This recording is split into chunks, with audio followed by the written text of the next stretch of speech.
Assalamualaikum warahmatullahi wabarakatuh. Berjumpa kembali bersama Mimin di Pawon Misteri Official. Semoga kita semua selalu mendapat lindungan Allah Subhanahu wa Ta'ala ya. Diberikan nikmat sehat walafiat serta dimudahkan segala urusannya. Amin ya robbal alamin. Kesempatan kali ini Mimin akan membagikan satu cerita misteri. Seperti apa ceritanya? Mari kita mulai.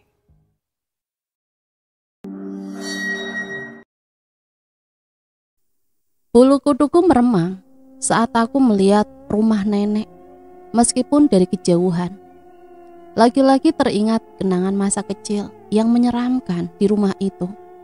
Perasaan aneh, bagai terhimpit, selalu menyergapku saat kembali ke rumah itu. Rumah nenekku adalah bangunan tua yang terletak di daerah Karanganyar, Solo. Lokasinya yang terletak di sebuah perbukitan, menambah kesan asri tapi singgup. Walaupun demikian, rumah nenek ini selalu menjadi pusat perhatian warga dan tidak pernah sepi. Keramahan serta jiwa sosial kakek dan neneklah yang membuat rumah itu selalu ramai dengan bermacam-macam acara kampung.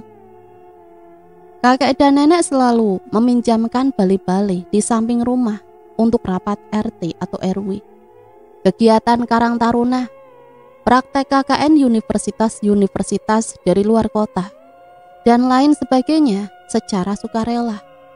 Menurut kakekku, yang namanya rumah harus semarak biar tidak dihuni makhluk-makhluk yang tersesat atau sesat. Nenek adalah pribadi yang hangat dan sangat menyayangi keluarga. Dulu sewaktu aku kecil, nenek selalu memanjakanku, sampai mama sering protes dan nenek hanya berkata, "Halah, kamu mbiyen juga kayak gitu kok, dimanja sama saja." Sekarang dengan keberadaan Lori, adik bungsuku, nenek tidak lagi memanjakanku seperti dulu. Sejak kakek meninggal 7 tahun lalu, papa dan mama sengaja melakukan kunjungan rutin agar nenek tidak kesepian di rumah besar itu. Nenek tidak pernah mengeluh, tapi kami sekeluarga memahami ada kesunyian yang beku di matanya. Sesekali nenek selalu berusaha ceria di telepon dan di hadapan kami. Tapi rasanya kesedihan yang hinggap di hatinya semakin berat dari tahun ke tahun. Jika teringat kenangan bersama kakek dan nenek waktu itu, semua terasa sangat menyenangkan. Sesempurna apapun ingatan masa kecilku membungkus kenangan itu, selalu ada hal janggal yang mencuat dari pikiranku sampai saat ini. Siapakah wanita yang selalu kulihat sedang bercermin sambil menyisir rambutnya dan bersenandung aneh di meja rias kamar tamu nenek? "Hei Saras, ngapain kamu ngelamun kayak gitu? Maghrib begini tuh harusnya fokus nak," tegur mama dengan gaya centilnya. "Iya nih, anak perawan kok hobinya ngelamun. Buruan turun Ki, ambil barang-barang dan temenin adik kamu ke kamar kecil," tambah papa tak kalah isengnya. "Ih mama sama papa ini kompak emang kalau iseng," sautku sembari turun dari mobil dan buru-buru pergi ke arah bagasi. Kami masuk rumah dengan menenteng barang-barang dan oleh-oleh untuk nenek. Nenek menyambut kami dengan hangat. Mbok Darmi berlari-lari kecil dari arah dapur dan langsung menyambut barang bawaan kami. "Sudah Neng, taruh aja di depan, biar Pak Gondo dan Simbok yang angkat," katanya buru-buru. Tak lama setelah itu, Pak Gondo sudah berada di teras sambil nyengir. "Nenek," seruku sambil memeluknya. "Ya ampun Saras, kamu makin lama makin tinggi aja. Sudah punya pacar belum?" canda nenek. "Pacar? Jangankan pacar Nek, gebetan aja nggak punya," sautku sambil melirik mama. "Terus kenapa kamu jadi pasang tampang protes ke mama?" tanya mama heran sambil mencium kedua pipi nenek. "Secara papa sama mama kayak hansip, kerjaannya monitoring mulu. Jadi intinya mah, si Saras dilarang punya pacar dulu sampai lulus UAN SMA. Tegas papa sambil mencium tangan nenek, baru kemudian mencium kedua pipinya juga. Sudah, kalian ini kalau kumpul berisik mulu. Loh, mana Lori? Tanya nenek dengan heran. Aku langsung menoleh ke kanan dan ke kiri. Teringat rengekan Lori minta diantar ke kamar kecil karena takut keburu mengompol. Lori, Dek, kamu di mana, Dek? Seruku sambil menghambur ke dalam rumah. Dek, langkahku melambat saat aku nyaris melintasi kamar tamu yang berada di seberang ruang keluarga. Letak perabotannya masih sama, hanya beberapa barang saja yang diganti. Nenek memutuskan mengganti barang-barang kesukaan kakek agar tidak sering teringat dengannya. Ruang keluarga nenek terletak di sebelah kanan dan kamar tamu itu di sebelah kiri. Untuk ke arah dapur dan kamar mandi, aku harus melintasi kamar tamu yang menuju ke lorong pendek di depannya. Timbul keinginan untuk menoleh ke kamar tamu. Aku langsung melonjak dan refleks berteriak. Kenapa, Saras? Papa dan Mama menyerbu masuk ke dalam, diikuti nenek, Mbok Darmi dan Pak Gondo. Jantung Saras mau copot rasanya. Pas noleh ke kamar, langsung ada bayangan Lori mantul di kaca rias itu. Sautku lemas sambil memegang dada. Ah, kamu ini selalu ada-ada aja, Saras. Protes Papa sambil mencitak kepalaku. Simbo, tolong dibersihkan ya. Barang-barang Saras dan Lori langsung dimasukkan ke kamar. Dan barang Bapak di kamar atas. Kata nenek mencairkan ketegangan. Aku memasuki kamar dengan hati-hati dan melihat ke sekeliling ruangan. Kulepas celana Lori dan menggendengnya keluar. Jadi Saras tidur di sini, Nek? Tanyaku ragu-ragu. Iya, memang ada kamar lagi selain di sini. Goda nenek. Kenapa Saras nggak di atas saja sih sama Lori? Kamu ini mbok ngerti sama orang tuamu. Sehari-hari mereka kerja buat ngehidupin kamu sama adikmu. Sesekali butuh quality time toh yo. Goda nenek sambil mencubit kecil pipiku. Mama ini ada-ada aja. Udah tahu pula istilah quality time. Canda mamaku. Ah, terserahlah. Ayo Lori, cebok. Ku gendong adik semata wayangku itu dan langsung masuk ke kamar mandi di ujung lorong. Pada pukul 7 malam, kami sudah berkumpul lagi di meja makan. Setelah mandi, Lori langsung disuapi Mama dan terlelap di kamar. Jujur badanku agak capek dan sudah tidak bisa fokus dengan obrolan di meja makan. Aku menyuapkan nasiku sambil membalas chat dari rekan-rekanku di Solo. Satu kali suap, satu kali balas. Nenek mengajak kami ke ruang keluarga.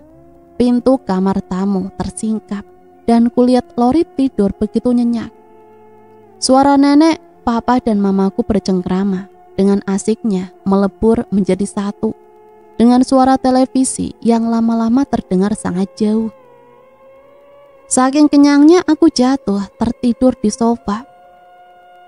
Terdengar suara papa yang mukanya masih terlihat jauh lebih muda menyanyikan lagu permainan semasa kecilnya. Ongkang-ongkang belung kangkang, ayo ndelok yuyu kangkang. Ongkang-ongkang belung kangkang, ongkang-ongkang belung kangkang, ayo numpak yuyu kangkang. Begitulah kata-katanya. Keluargaku menyebut lagu itu dengan istilah ongkang-ongkang. Permainan ini dilakukan dengan cara papa tidur di lantai dan melipat kakinya ke atas sehingga terlihat seolah-olah papa duduk di kursi yang jatuh. Kemudian aku didudukkan dengan dada menghadap tulang keringnya dan area pantat ditahan oleh punggung kakinya. Lalu papa melakukan kaki naik turun dan gerakan badannya seperti sedang melakukan sit up sambil menyanyikan lagu tersebut. Di bait terakhir nyanyiannya, papa akan menambahkan 2 kali sentakan. Dan saat lagu selesai, ditutup dengan kata "wo". Aku dijatuhkan ke perutnya, seolah-olah tergelincir turun. Tapi tangan papa masih memegangi pinggangku agar aku tidak benar-benar tergelincir. Sekali lagi papa melantunkan lagu itu. Pada bait pertama yang dinyanyikan Papa, saking girangnya aku tertawa dan mendongakkan kepalaku ke belakang. Aku berhenti tertawa seketika. Papa masih terus asik menyanyi dan aku masih mendongakkan kepala ke belakang. Wanita itu berhenti menyisir rambutnya dan tersenyum ke arahku. Masih tidak yakin dengan apa yang aku lihat, aku tetap mendongakkan kepala ke belakang dan berharap salah lihat.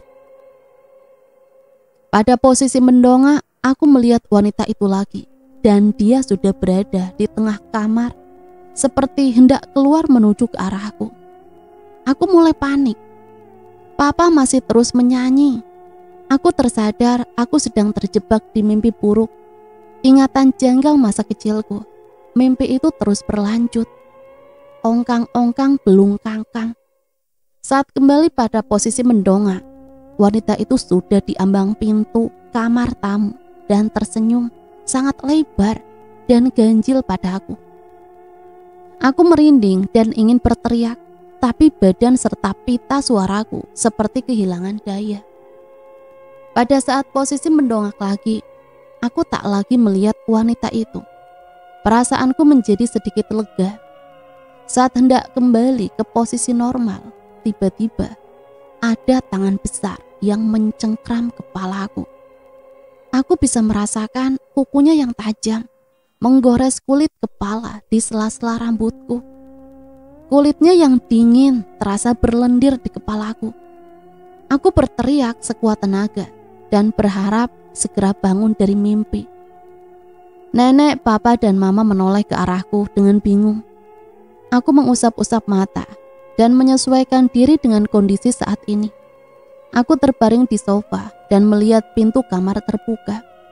Meja rias itu seolah-olah terlihat begitu besar dan mengintimidasiku. Aku bergidik dan bangun dari sofa dan langsung menjawab rasa penasaran. Ketiga orang dewasa di depanku. Sebelum lebih banyak pertanyaan diluncurkan kepadaku. Saras, mimpi dikejar anjing. Gerutuku lemas beralasan. Yakin dikejar anjing? Kok keringatnya banyak banget?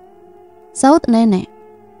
Beliau terlihat khawatir dan menyentuh tangan, kaki, dan terakhir jidatku.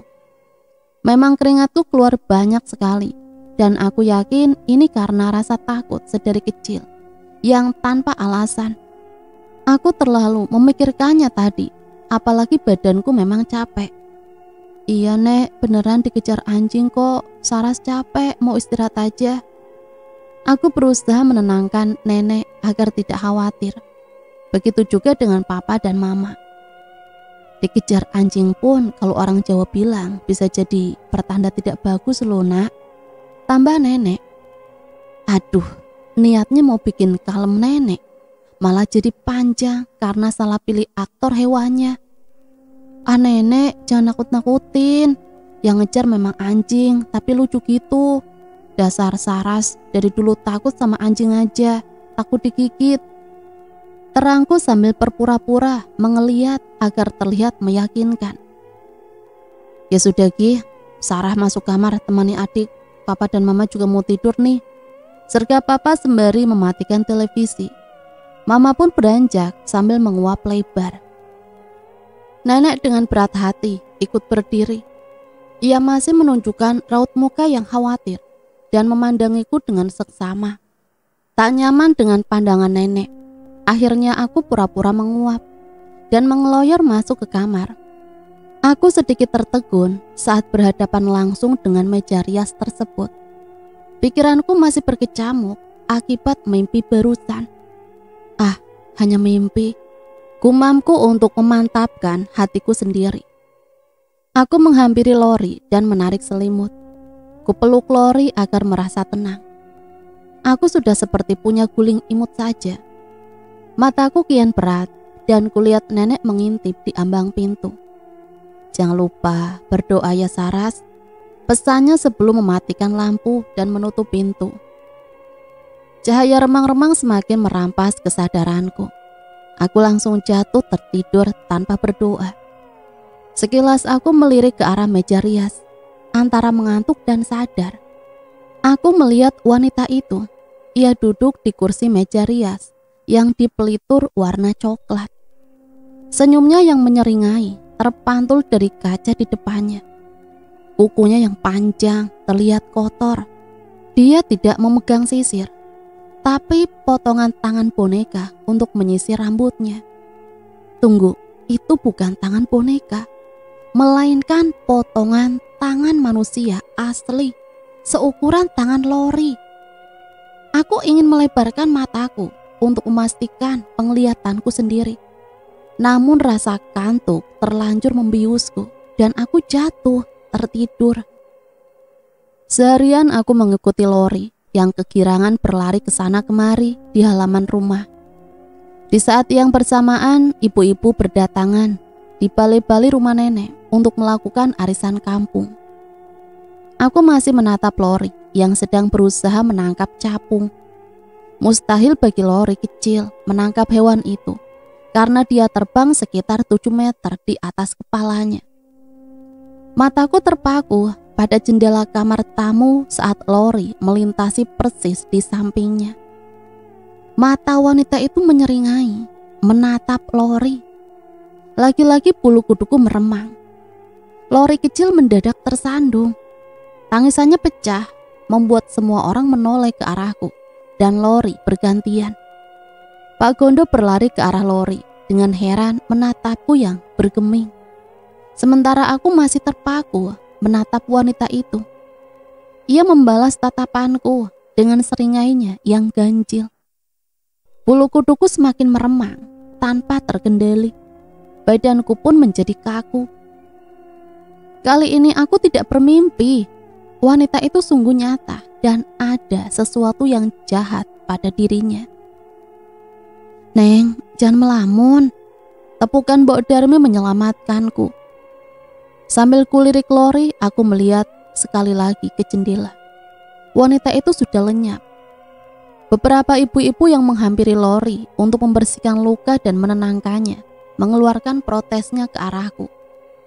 Gimana toh Mbak, wong adiknya jatuh kok, malah sampean diem aja di sini.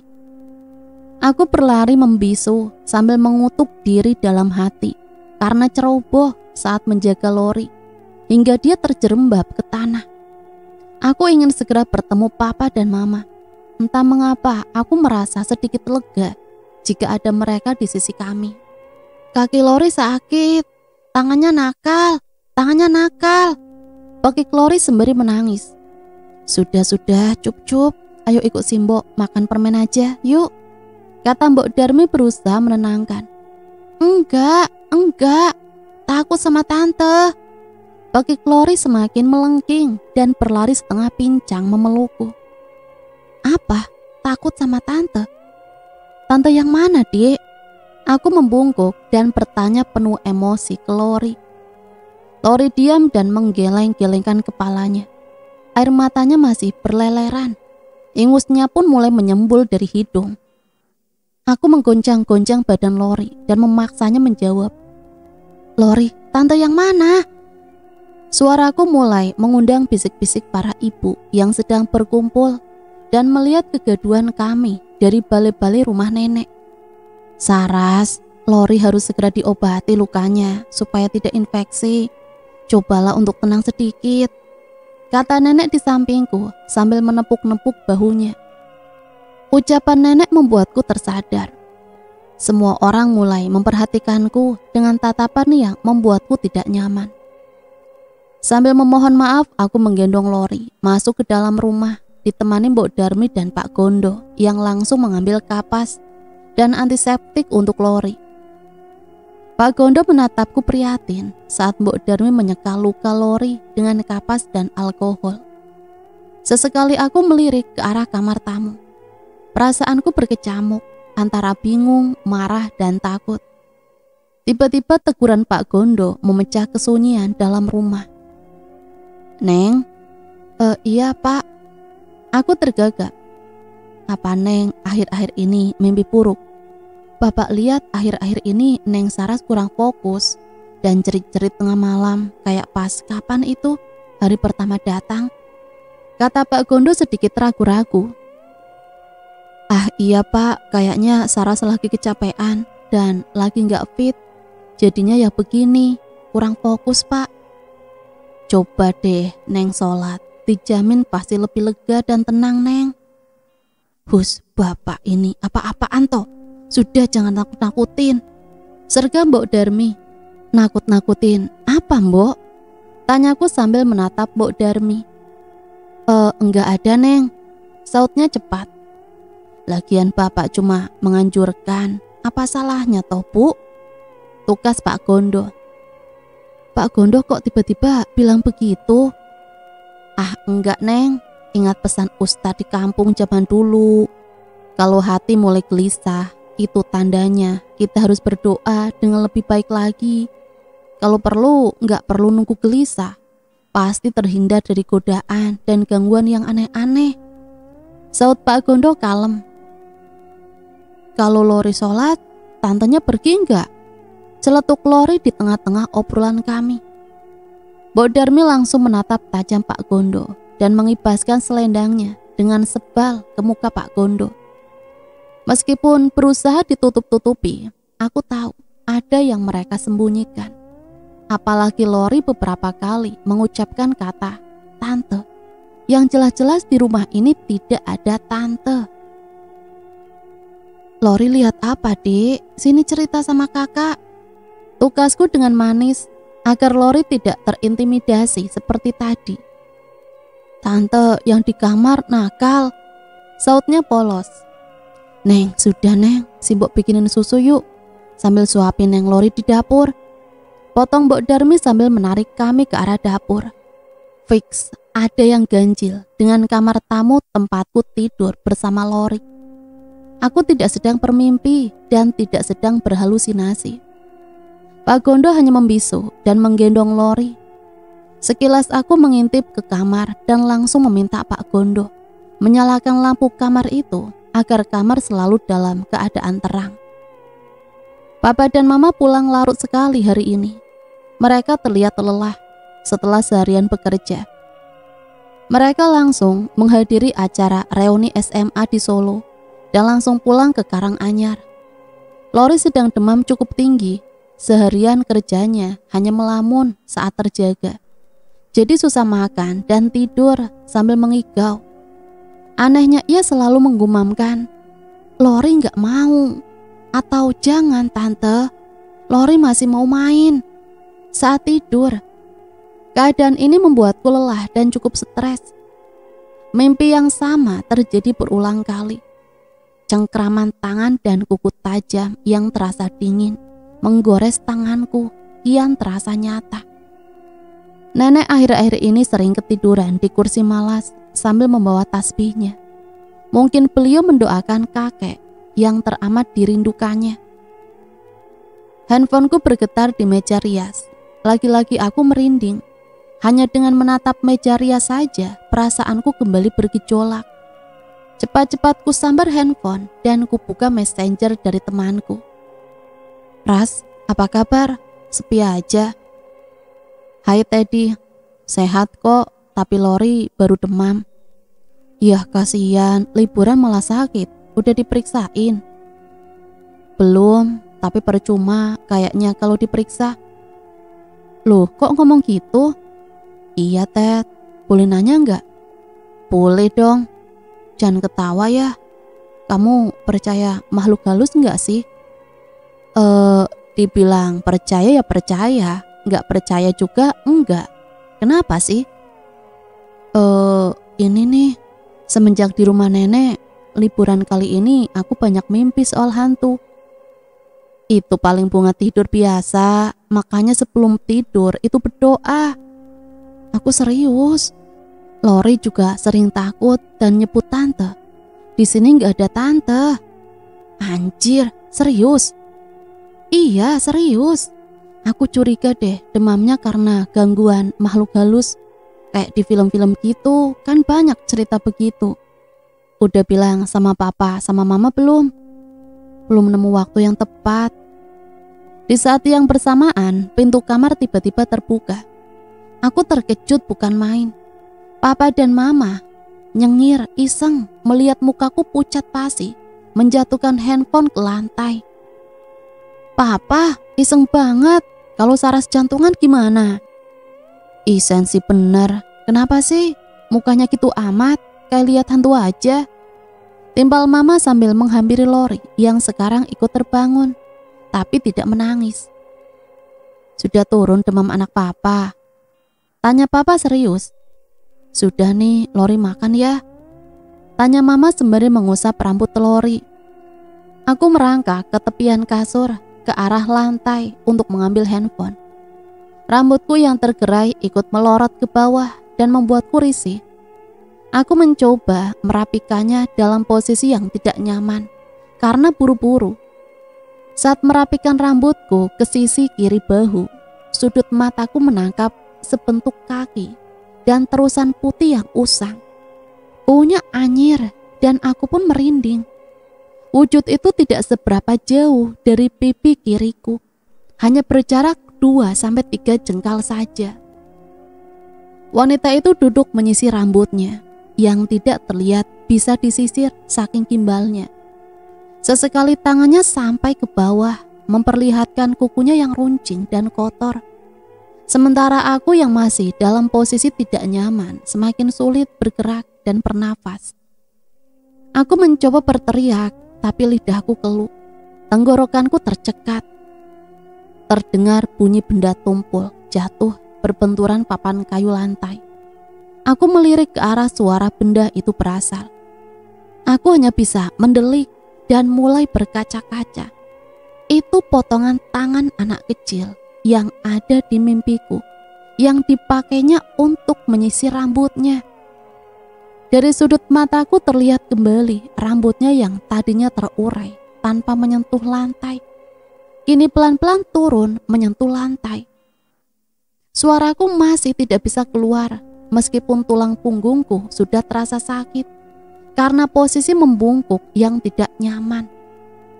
Badanku tetap tidak bisa digerakkan. Aku berharap seseorang masuk ke kamar dan menjemputku. Terlambat. Sebuah kepala dan rambut sosok wanita itu kini sudah sejajar dengan kepalaku. Dengan gerakan lambat yang terasa mematikan, diiringi dengkuran aneh, tertangkap dari sudut mataku, ia mulai mengarahkan pandangannya ke arahku. Matanya besar sebelah karena luka menganga di bawahnya. Baunya busuk dan lidahnya terjulur seolah ia sedang berusaha menjilatku. Mata kami bertemu. Aku tidak punya pilihan selain bersabar sampai dia menghilang, atau mungkin dia selesai membunuhku. Atau opsi yang lebih baik lagi adalah seseorang masuk ke kamar untuk menghampiriku. Saras, tegur nenek. Mendadak badanku lemas dan aku terjerembab ke lantai dengan tersengal-sengal. Aku melihat nenek sedikit panik, seolah-olah tahu aku mengalami kejadian buruk. Ia langsung mengelus-elus punggungku. Nek, Saras, Saras, kataku tersengal. Ayo kita keluar dulu, kita ke dapur dan kamu minum air putih dulu. Potongnya dengan tenang. Tapi seregahku masih dengan tersengal. Sudah, nanti saja ceritanya. Aku sudah tidak punya tenaga untuk ngeyel pada nenek lagi. Lebih baik aku mengikuti kata nenek saja untuk keluar dari kamar ini dan minum segelas air putih dahulu agar tenang. Nenek membimbingku ke arah dapur. Mbok Darmi tidak lagi menutup-nutupi ketakutannya kali ini. Mereka semua tahu, termasuk Pak Gondo, tapi tidak dengan orang tuaku. Sepanjang makan malam aku membisu dan tidak bernafsu. Aku mulai menyempatkan diri untuk berdoa sebelum makan. Pak Gondo benar, aku sudah jauh dari doa dan Tuhan. Wajar jika ada makhluk jahat yang iseng mengganggu dan menggoda untuk menyesatkan aku dan Lori. Selera makanku semakin hilang, tak kala aku mengingat aroma busuk dan anyir wanita itu di sampingku tadi. Saras, kau gak niat makannya? Tanya papa. Ngantuk pa, udah pengen tidur tadi sebelum papa sama mama ngagetin Saras di kamar. Sautku ketus. Halah, kamu itu sukanya lebay. Ya udah yuk nonton film rame-rame. Masa habis makan tidur? Saut mama sambil meletakkan piring ke tempat cucian. Iya mah. Semua berkumpul di ruang keluarga sambil membawa cemilan masing-masing. Di antara banyaknya cemilan yang ditawarkan, aku hanya tertarik makan pisang. Masih sambil memikirkan peristiwa tadi. Aku masa bodoh dengan handphone yang masih berada di lantai kamar. Pintu kamar masih terbuka sedemikian rupa. Kemudian Simbok masuk ke kamar itu dan meletakkan gelas air minum di meja sebelah tempat tidur. Ia membungkuk mengambil handphoneku. Gerakannya bingung antara mau meletakkan di meja atau kasur.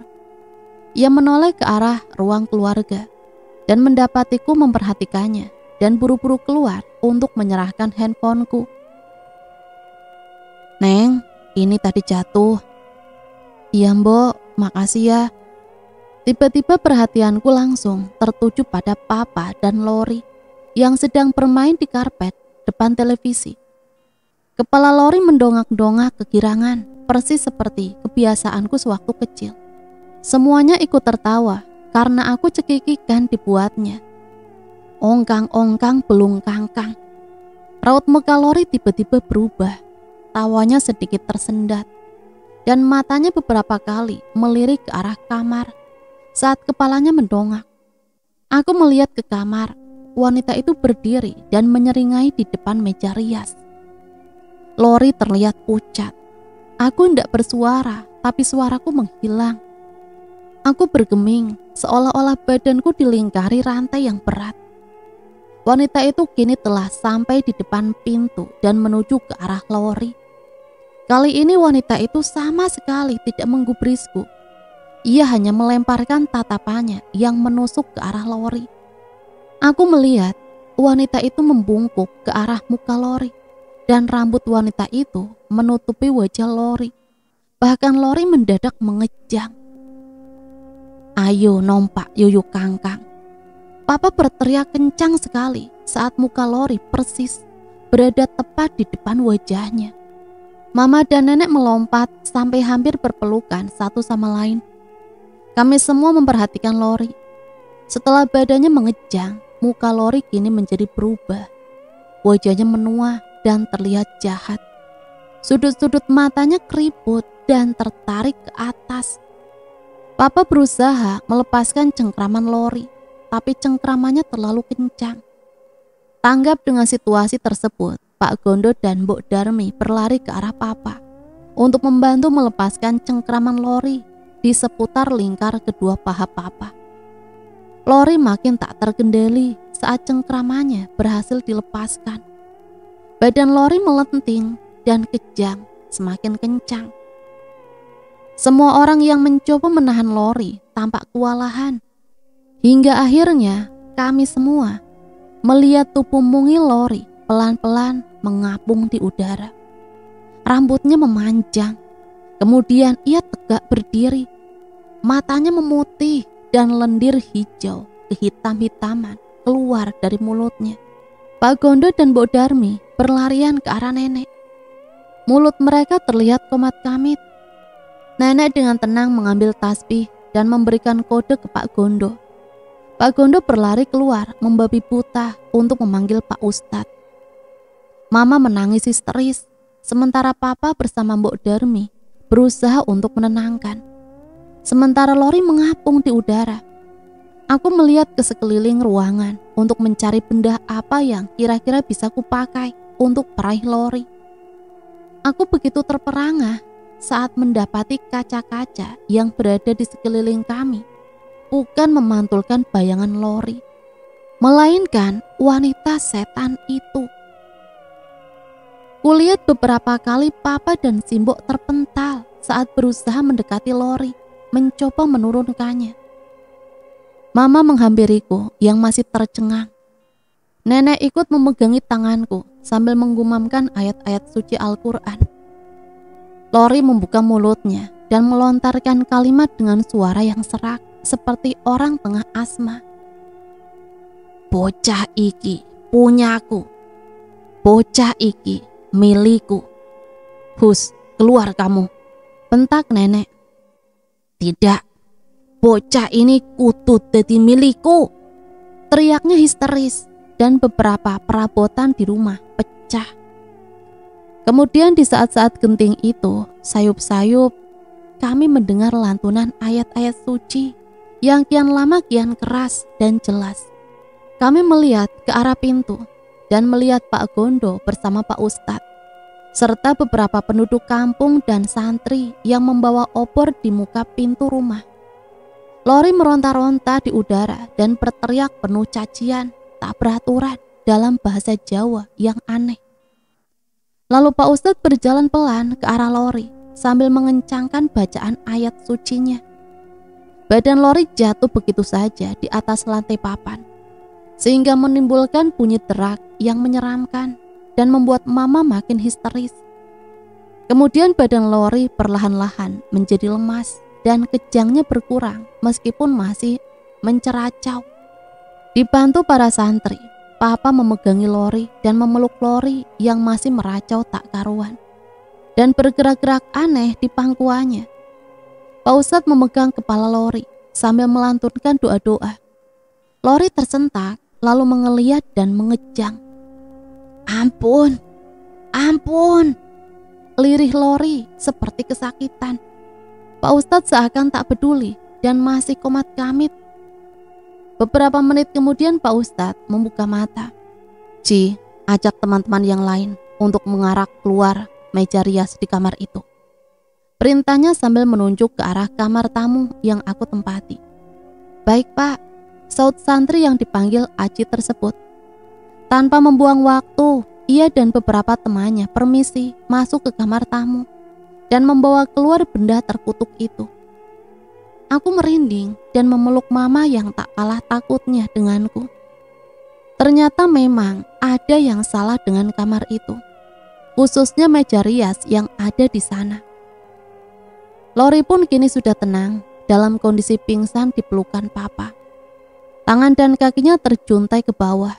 Tidak lama setelah itu, kami mendengar kegaduhan di halaman rumah nenek. Kami semua keluar. Papa menggendong Lori dan kami semua melihat kejadian yang menyeramkan itu. Pak Ustadz dan para santri membaca doa. Wanita iblis itu merangkak dan berusaha terbang melarikan diri.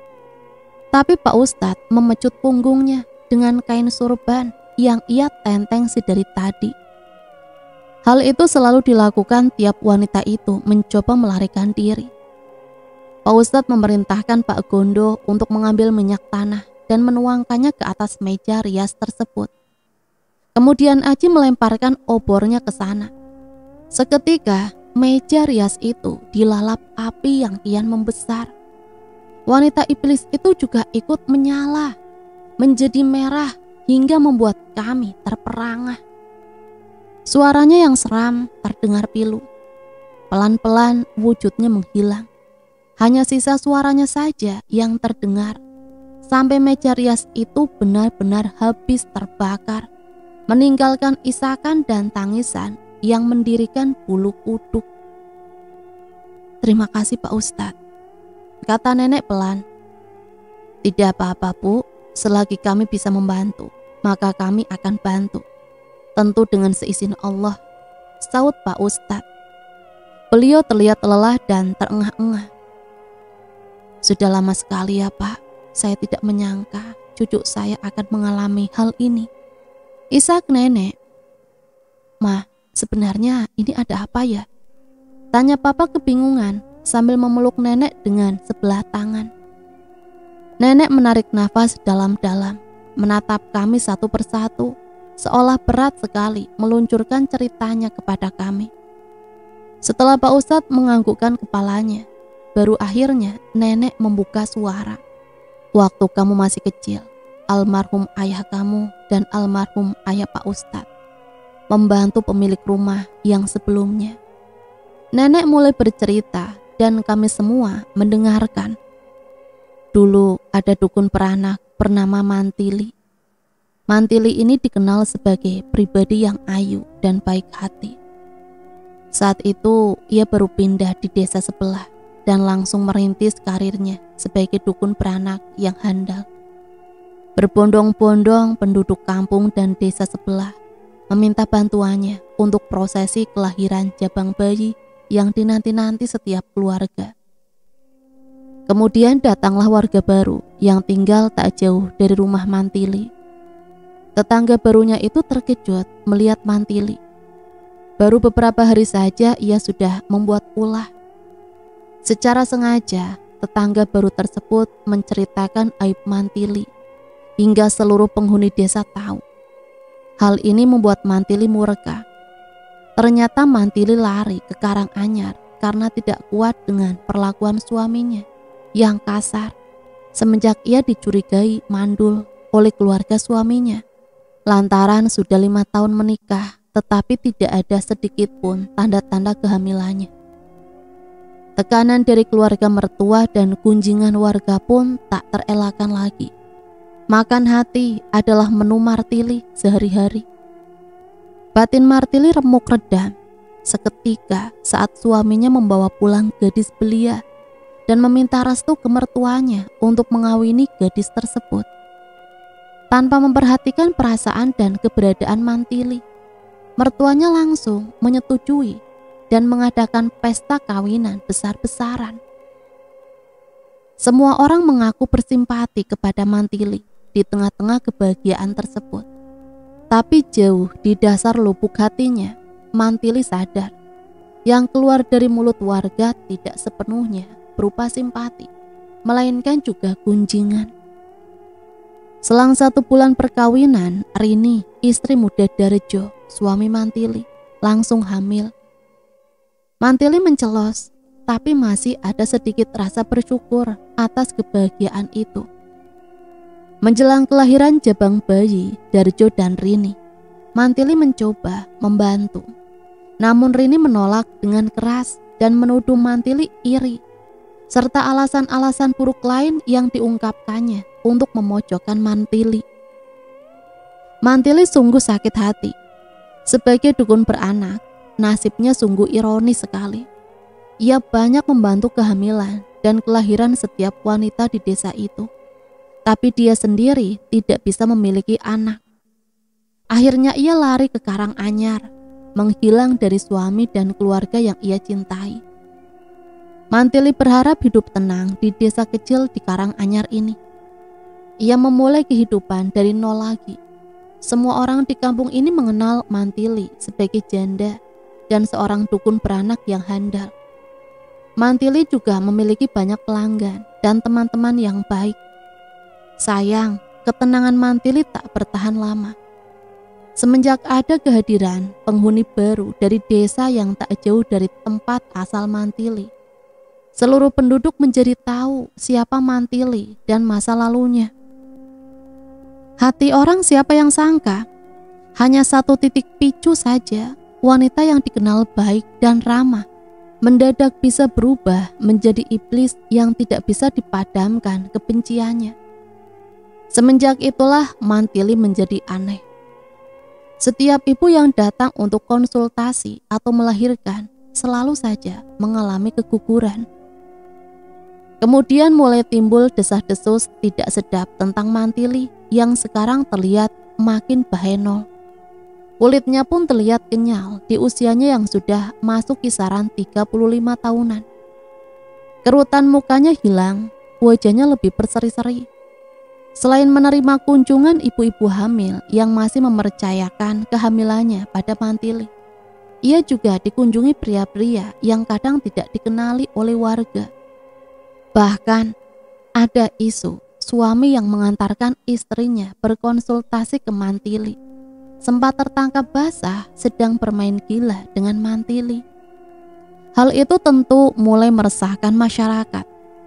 Ibu-ibu mulai berkomplot untuk merubuhkan rumah Mantili dan mengusirnya dari Karanganyar. Bapak-bapak juga berbondong-bondong sepakat untuk mengusir Mantili. Dengan alasan keberadaan Mantili mulai membuat gaduh seisi kampung. Mantili juga dicap sebagai pelaku prostitusi dan memberikan dampak buruk bagi lingkungan. Semua aksi ini dihentikan oleh almarhum kakek dan almarhum ayah Pak Ustadz pada masa itu. Mereka berdua menghimbau warga untuk tidak melakukan kekerasan dan meminta mereka untuk mencari bukti terlebih dahulu. Warga setuju dan mengirimkan beberapa perwakilan bapak-bapak dan ibu-ibu datang ke rumah Mantili untuk mencari bukti bahwa desas-desus itu benar terjadi. Sesampainya di rumah Mantili, Mantili bersikeras menolak penggeledahan rumahnya dengan alasan tidak ada apa-apa di dalam rumah. Ia juga menampik tuduhan bermain gila dengan suami orang atau suami pasien. Ia sendiri mengaku jijik dengan pria semenjak rumah tangganya hancur berantakan. Sungguh malang nasib Mantili. Seorang warga yang habis kesabarannya menjambak rambutnya yang apik, kemudian menyeretnya ke halaman rumahnya sendiri. Mantili ketakutan berdiri di hadapan warga desa yang sudah berkumpul di depan rumahnya. Ia meronta sebisanya dan melontarkan makian, tapi percuma. Warga dengan beringas menerobos masuk ke dalam rumah. Di saat itulah terdengar pekikan histeris ibu-ibu dan bapak-bapak dari dalam rumah Mantili. Rupanya setelah dicari tahu, mereka menemukan potongan tubuh bayi dalam jumlah yang banyak dan kubangan darah dalam panci serta dupa di kanan kiri. Disitulah penduduk yakin bahwa Mantili bersekutu dengan iblis untuk menjerat pria dan merusak rumah tangga mereka dengan mengaborsi bayi-bayi yang sebenarnya tidak gugur, tapi oleh Mantili dinyatakan gugur. Penduduk murka, penghakiman massa pun tak terelakkan lagi. Mantili dipukul, diinjak, dijambak bertubi-tubi dan meraung-raung serta memaki. Tidak ada lagi Mantili yang dikenal cantik dan baik hati. Berganti Mantili yang jahat dan penuh dendam. Aksi penghakiman massa itu akhirnya berhasil dihentikan oleh almarhum kakek dan almarhum ayah dari Pak Ustadz. Namun sayang, hati Mantili yang penuh dendam tidak lagi bisa dikendalikan. Kebencian sudah memakan jiwanya. Ia mengutuk pemilik tanah rumah yang ia tempati. Rumah tersebut tak lain adalah rumah yang saat ini nenek tempati. Kemudian Mantili memilih mati dengan menggigit lidahnya sendiri sampai hampir putus. Berbondong-bondong penduduk desa ikut ke penguburan Mantili. Sebagian besar karena ingin tahu prosesi pemakamannya, dan sebagian memang benar-benar serius mendoakan Mantili agar kuburannya tenang. Namun iblis menang atas jiwa Mantili.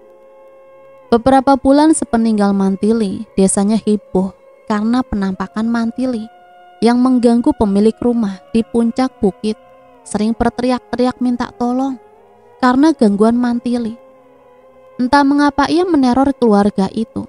Mungkin karena ia sakit hati saat digerebek warga dan mati di tanah tersebut. Tidak lama setelahnya, pemilik rumah itu meninggal dan istrinya menggibahkan rumah tersebut ke almarhum kakek. Doa dan syukuran telah dilakukan berkali-kali. Hantu Mantili tidak lagi muncul sampai sebelum kakek meninggal. Nenek masih hidup tenang, namun ketenangan tersebut sepertinya terkoyak bersamaan dengan kesedihan nenek yang semakin berat setiap harinya. Arwah Mantili masih bersembunyi dan bersemayam di meja rias di dalam rumah. Seolah ia sengaja menghilangkan jejaknya agar semua orang lupa. Kemudian ia datang mengganggu saat orang-orang lengah dan mungkin mulai melupakan Tuhannya. Subuh menjelang, azan yang berkumandang membuyarkan lamunanku dari cerita nenek. Sungguh tragis kisah Mantili. Kami hanya bisa berdoa agar sekarang arwahnya bisa lebih tenang.